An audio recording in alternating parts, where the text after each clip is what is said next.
तो क्या अगर ऑलरेडी एग्जिस्ट करे तो क्या करना चाहिए, है ना। तो अगर हम कोई एग्जिस्टिंग ईमेल देते हैं तो हमें जो है कोड 422 आता है, ऑलराइट। इसको भी एक बार ट्राई आउट करके देखते हैं अभी, ऑलराइट। सो कोड 422 आएगा अगर हम कोई ईमेल एग्जिस्टिंग वाला देते हैं, ऑलराइट। तो चलिए इसको कोड प्लेग्राउंड में जाके देखेंगे। ओके, मान लीजिए हमने इसको फिर से प्ले किया, ऑलराइट। सो प्ले कर लिया हमने, और मान लीजिए अभिनव, ओके, और ईमेल जो है abhi@gmail.com लिखा, और बाकी एक्टिव और मेल इसको वैसे का वैसा ही रखेंगे। तो क्या हुआ, कंटेंट के अंदर देखेंगे आप, मतलब जो कोई भी हमें आउटपुट आया है तो वहां पे अगर आप ऑब्जर्व करेंगे तो कोड 422 है ना, राइट। सो 422 का मतलब है कि ऑलरेडी ये ईमेल एग्जिस्ट करता है करके आपको एक मैसेज दिखाएगा, है ना। सो डेटा ऑफ एरे ऑफ 1 के अंदर आप देखेंगे तो मैसेज जो है ना, मैसेज जो है हैज ऑलरेडी बीन टेकन लिखा हुआ है। ओके, तो हम इसको यूज करके अभी क्या करने वाले हैं कि ये जो रेस्पॉन्स कोड हमें मिला है 422, है ना, तो इसकी मदद से हम क्या करेंगे कि अगर कोई एग्जिस्टिंग ईमेल एडिट करते हैं तो ईमेल ऑलरेडी एग्जिस्ट नाम का मैसेज दिखना चाहिए, है ना। जैसे हमने पहले रिक्वायर्ड लिखा था, ओके, तो वैसे ही अभी हम ईमेल ऑलरेडी एग्जिस्ट ऐसा लिखना है। ओके, तो इसको कैसे लिखना है ये देखेंगे हम, राइट। चलिए सबसे पहले वापस चलते हैं। ओके, तो हमने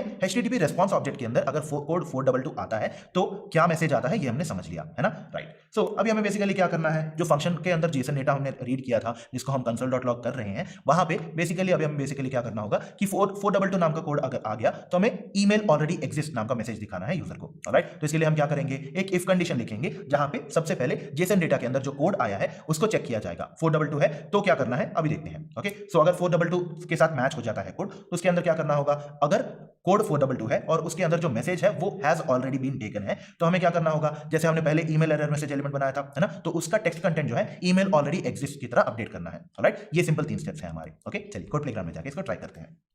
सो बेसिकली अभी हमें क्या करना होगा, ये जो फंक्शन जेसन डेटा है ना, सो यहाँ पे console.log करने के बजाय हम कुछ नेस्टेड इफ कंडीशंस लिखेंगे, ऑलराइट। सो इफ क्या करना है, हम यहाँ पे जेसन डेटा डॉट क्या है हमारे पास यहाँ पे ये जो कोड है ना, सो ये जो कोड है यहाँ पे अगर कोड ट्रिपल इक्वल टू 422 है, ओके, राइट। सो अगर कोड 422 से मैच करता है और अगर मैसेज यहाँ पे जो भी मैसेज दिखाया गया है वो मैसेज का text has already been taken है तो जाके हमें क्या करना है ये लिखना होगा, है ना। तो इफ कंडीशन के अंदर एक और इफ कंडीशन और फिर right, so JSON data dot, right, so JSON data dot data of 0, क्योंकि जाहिर सी बात है डेटा के अंदर क्या है 0 है ना। सो जैसे जेसन डेटा के अंदर डेटा के अंदर 0 के अंदर मैसेज है ना। So JSON data dot data of 0 of, यहाँ पे क्या लिखेंगे हम, message equal to double quotes के अंदर ये जो हैज ऑलरेडी बीन टेकन है इसी को हम कॉपी करके यहाँ पे लिखेंगे, ऑलराइट। क्योंकि अगर इस मैसेज के साथ एक्जैक्टली मैच नहीं किया तो आपका आउटपुट अनएक्सपेक्टेड हो सकता है, ऑलराइट। तो यहाँ पे हमने लिख लिया, ओके। और अगर इसके साथ मैच करता है तो हमें क्या करना होगा, ये अगला स्टेप है ना। तो हमें क्या पता है, अगर ईमेल एरर मैसेज एलिमेंट जो हम ऑलरेडी यूज कर रहे हैं उसका टेक्स्ट कंटेंट अगर हम बदल दें तो चल जाएगा, है ना।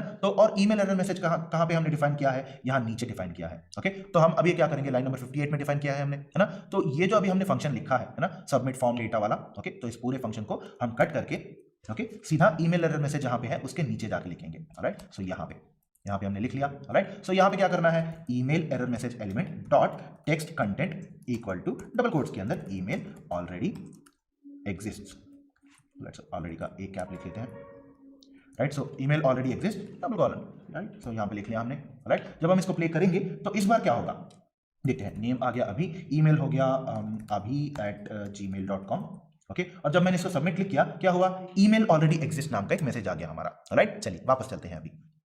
सो हमने जो डिफाइन किया था वो लिख लिया हमने, है ना। और फाइनली जब हम अगर एग्जिस्टिंग ईमेल मेंशन करते हैं तो हमें यूजर को क्या दिखाना है, ईमेल ऑलरेडी एग्जिस्ट नाम का मैसेज, वो भी हमने लिख लिया, राइट। तो आज के सेशन में जो है हमने अलग अलग चीजों के बारे में डिस्कस किया, है ना। जैसे कि HTML एलिमेंट्स, सेलेक्ट एलिमेंट के बारे में डिस्कस किया जिसकी मदद से आप ड्रॉप डाउन्स डिफाइन कर सकते हैं, है ना। और इनपुट एलिमेंट में रेडियो टाइप, है ना, रेडियो टाइप बटन्स के बारे में देखा हमने, ओके। और फिर बूलियन एट्रीब्यूट्स में, मतलब एट्रीब्यूट्स में बूलियन एट्रीब्यूट्स होते हैं जिनमें चेकड और सेलेक्टेड नाम के बूलियन एट्रीब्यूट्स के बारे में डिस्कस किया, ओके। और फिर फॉर्म इवेंट्स में जैसे हमने पिछले सेशंस में ब्लर इवेंट के बारे में डिस्कस किया था वैसे ही चेंज नाम के इवेंट के बारे में भी डिस्कस किया।